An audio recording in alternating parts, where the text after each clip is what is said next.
अयोध्या में रामलीला प्राण प्रतिष्ठा कार्यक्रम में कांग्रेस के नेता नहीं गए, लेकिन हिमाचल कैबिनेट के मंत्री विक्रमादित्य के वहां शिरकत करने के बाद कई सवाल खड़े हुए। हमारे साथ विक्रमादित्य जी हैं।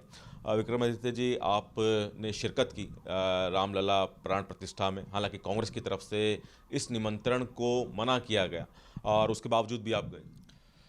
नहीं, देखिए, इसमें दो बातें हैं। पहली बात तो मैं वहाँ पे कोई नेता के रूप में, कोई मंत्री के रूप में या विधायक के रूप में नहीं गया था। मैं एक आम श्रद्धालु के रूप में वहाँ गया था, क्योंकि मेरे पिताजी को ये निमंत्रण दिया गया था। आज वो इस दुनिया में नहीं है, मगर उन्होंने देव समाज के लिए और हिंदू धर्म के लिए बहुत काम किया, जिस सोच से शायद ये निमंत्रण उनको दिया गया था। और मंदिर के लिए के बनाने के में भी उन्होंने अपना योगदान दिया है। और जहाँ तक हमारी पार्टी की बात है, मैं पहले ही कह चुका हूँ कि हमारी पार्टी सर्वश्रेष्ठ है। पार्टी हाईकमान का जो आदेश है वो हमेशा हमारे लिए जो है वो उसको मानना हम सबका दायित्व भी है, जिम्मेवारी भी है।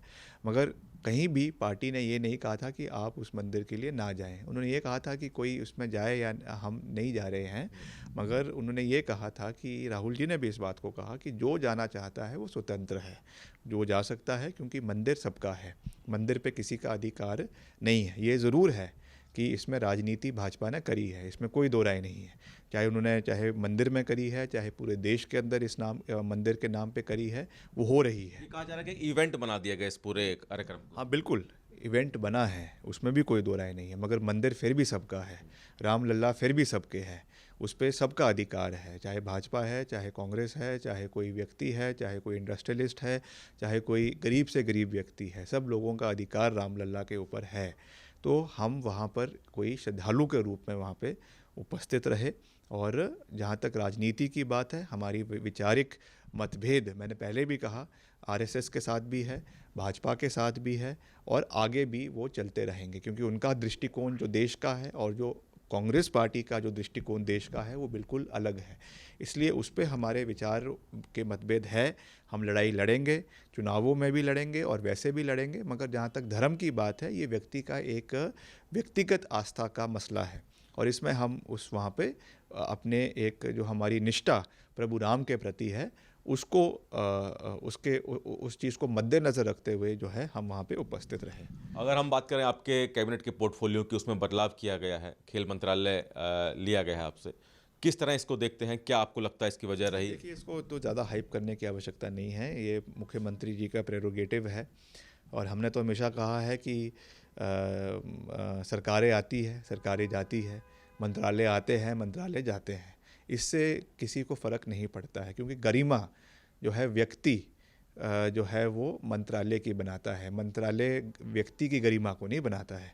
तो हमें हमारा जो दायित्व होना चाहिए कि हम जनता के साथ जुड़े रहे, जो जिम्मेवारी दी गई है उसका पूरे मजबूती के साथ निर्वहन करें, जो हमने करने का 1 साल में प्रयास किया भी है। जनता ने उस चीज़ को जाना भी है, स्वीकारा भी है, और हो सकता है कि कुछ उसमें कमी पेशियाँ भी रही हो, उसको भी हम बेहतरीन करने का प्रयास करेंगे। तो ये तो मुख्यमंत्री जी का अधिकार है, उनका विशेष अधिकार है किसको क्या देना है, क्या लेना है। तो इसमें ना हमें कुछ बोलना चाहिए और ना ही इसके ऊपर कोई टिक्का टिप्पणी करनी चाहिए। एक आखिरी सवाल की पीडब्ल्यूडी मिनिस्ट्री है आपके पास, और चूंकि आगामी दिन जिस तरह के हैं, बरसात के हैं, और पिछले जो त्रासदी है उसके बाद अभी स्थिति क्या है हिमाचल में सड़कों की, आने वाले दिनों के लिए क्या तैयारी देखिए, है? ये बड़ा महत्वपूर्ण है कि हम लगातार अभी, क्योंकि बर्फ़बारी भी होने के अनुमान है। मैं आज ही देख रहा था अखबार में कि फोरकास्ट है कि करीबन इस महीने के अंत में बर्फ़बारी प्रदेश के ऊंचली क्षेत्रों में हो सकती है। तो उसके लिए मैं पहले ही मीटिंग कर चुका हूँ। करीबन 1 डेढ़ हफ्ते पहले मैंने एक रिव्यू मीटिंग करी थी, और जितने भी ऊपरले इलाके हैं, ख़ास करके जो पहाड़ी इलाके हैं, जहाँ पे दूर दराज के इलाके हैं, वहाँ पे हमने मशीनरियाँ लगा दी है, जेसीबी मशीनरी लगा दी है, पोकलेन्स लगा दी है, ताकि कोई भी यातायात में कोई फ़र्क ना पड़े। उसके साथ जो रिपेयरिंग का, मेंटेनेंस का कार्य, जो हमारा अभी आपदा में जो नुकसान हुआ, उसका भी रेगुलर हम फॉलोअप कर रहे हैं। इसीलिए मैं दिल्ली भी आया हूँ कि जो हमारे मंत्री हैं, मैंने उनसे भी समय मांगा है, नितिन गडकरी जी, मैं उनसे भी निवेदन करूँगा कि हमको पूरा सहयोग करें पहले उन्होंने कुछ किया भी है, मगर जो उन्होंने जब वो हिमाचल आए थे आपदा के समय में कुछ उन्होंने घोषणाएं करी थी, अभी तक उसमें हमको पूरा सहयोग अभी तक हिमाचल को नहीं मिल पाया है। उसी विषय में मैं आज सुबह जो हमारे सेक्रेटरी है मॉर्थ के, उनसे भी मैं मिला, अनुराग जैन जी से, आईएएस ऑफिसर है, तो उनको भी मैंने ये बात पूरे विषय के बारे में जानकारी दी कि इस तरीके के मसले हैं, ताकि आप भी अपने मंत्रालय में इस चीज़ को देखें। बाकी मंत्री जी से भी मैं मिलूँगा और इन चीज़ों को प्राथमिकता पे उठाया जाएगा। तो हिमाचल कैबिनेट मंत्री विक्रमादित्य, जिन्होंने कई विषयों पर सूर्य समाचार से खास बातचीत की। कैमरामैन राजेश त्रिपाठी के साथ दिल्ली से सूर्य समाचार के लिए विनय सिंह।